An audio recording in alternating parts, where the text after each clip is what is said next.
নমস্কার, mixed fusion সোমার পাকশালায় আপনাদের সবাইকে স্বাগত। আজকে কোনো রান্না রেসিপি নয়, আজকে আমি মটরশুঁটি কিভাবে সারা বছরের জন্য সংরক্ষণ করে রাখবেন সেই রেসিপি আপনাদের সাথে শেয়ার করব। দু একটি সহজ স্টেপ ফলো করলে কিন্তু এই মটরশুঁটি সংরক্ষণ করে রাখা যায়। শীতকালে প্রচুর পরিমাণে মটরশুঁটি পাওয়া যায় এবং সুলভ মূল্যে এটি পাওয়া যায়, যেটা সারা বছর কিন্তু সেরকমভাবে পাওয়াও যায় না। আর যদিও পাওয়া যায় সেটা কিন্তু প্রচুর দাম দিয়ে আমাদের তখন কিনতে হয়। সেজন্য এই শীতকালে যখন একটু দাম কমে যাবে তখন কিন্তু এই মটরশুঁটিকে আমরা সংরক্ষণ করে রেখে দিতে পারি সারা বছরের জন্য।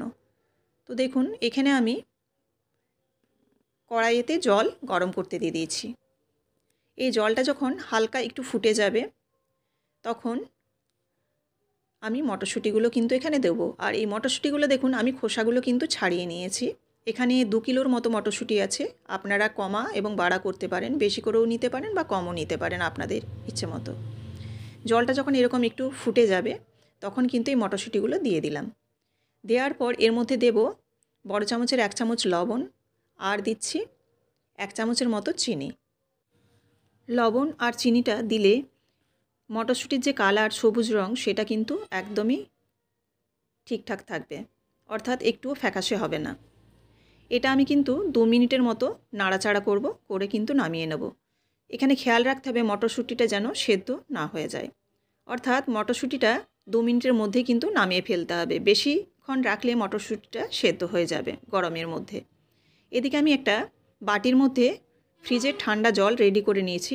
আপনারা চাইলে এখানে বরফ জলও করতে পারেন, তবে আমার কাছে বরফ ছিল না বলে আমি ফ্রিজে জল ঠান্ডা করে নিয়েছি। করে এই বাটির মধ্যে ঢেলে এর মধ্যে দেখুন ছান্তা দিয়ে ছেঁকে আমি তুলে নিচ্ছি।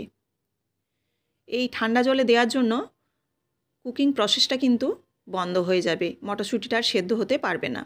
আর কালারটাও কিন্তু খুব ভালো থাকবে। বরফ জলের ওপর যখন এই সবুজ জিনিস দেয়া হয় তখন কিন্তু কালারটাও খুব সুন্দর থাকে। তো দেখুন, এইভাবে কিন্তু মটরশুঁটিটাকে আমি গরম থেকে ঠান্ডা জলে ট্রান্সফার করে দিচ্ছি। এবার এই জল থেকে কিন্তু তুলে আমি এবার জল ঝেড়ে নেব। এখানে আমি 2টো বড় ছাঁকনি নিয়েছি, তার মধ্যে দিচ্ছি। আপনারা চাইলে যে কোনো ঝুড়ি বা ফুটো যে ঝাঁঝরিগুলো হয় সেগুলোর মধ্য দিয়েও জল ছড়িয়ে নিতে পারেন। এবার জলটা যখন ঝরে যাবে তখন আমি একটা টাওয়েলের মধ্যে এগুলো নিয়ে নেব মটরশুঁটিগুলোকে। জলটা যখন ঝরে যাবে তখন এই টাওয়েলের মধ্যে মটরশুঁটিগুলোকে ঢেলে নেব। ঢেলে নিয়ে তারপর যতটা সম্ভব জলটাকে আমি টাওয়েলটা দিয়ে হাত দিয়ে চেপে চেপে মুছে নেব। এইভাবে 1 থেকে 2 মিনিটের মতো হাত দিয়ে খুব আলতোভাবে কিন্তু চেপে চেপে জলটাকে টাওয়েলের মধ্যে মুছে নিতে হবে। এইভাবে সংরক্ষণ করে রাখলে কিন্তু সারা বছর একদম কালার এবং টেস্ট দুটোই কিন্তু একই রকম থাকে। তো দেখুন, টাওয়েল দিয়ে যতটা মুছা গেছে আমি মুছে নিয়েছি। এবার এটাকে আমি একটা সাদা কাপড়ের ওপর দিয়ে দিচ্ছি। একটা ট্রে নিয়ে নিয়েছি, ট্রেতে সাদা কাপড় বিছিয়ে নিয়েছি। তারপর এবার ওই ট্রের মধ্যে এটা ঢেলে দেব। এই কাপড়টার ওপরে মেলার একটাই কারণ যে আরও যে এক্সেস জলটা আছে সেই জলটা কিন্তু এই কাপড়টাই শোক করে নেবে। তাছাড়াও আমি টাওয়েলটা দিয়ে আরেকবার উপর দিক থেকে ভালোভাবে হাত দিয়ে চেপে চেপে জলটা টাওয়েলের মধ্যে নিয়ে নিচ্ছি, যতটা শোক করানো যায়। এবার এটাকে মেলে দেব। মেলে এটাকে ফ্যানের হাওয়াতেও 1 থেকে 1.5 ঘন্টা রাখতে পারেন, কিংবা এমনিও মেলে রাখলে কিন্তু শুকিয়ে যাবে জলটা। তো দেখুন, এইভাবে মেলে আমি 1 থেকে 1.5 ঘন্টার মতো রেখে দিচ্ছি।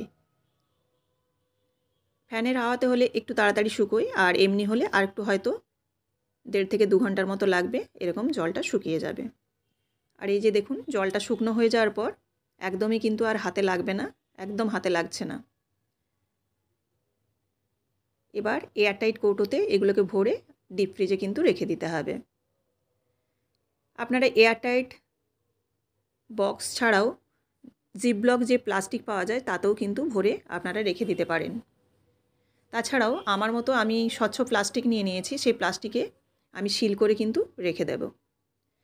এটা এয়ারটাইট একটা কৌটোতে আমি ভরলাম।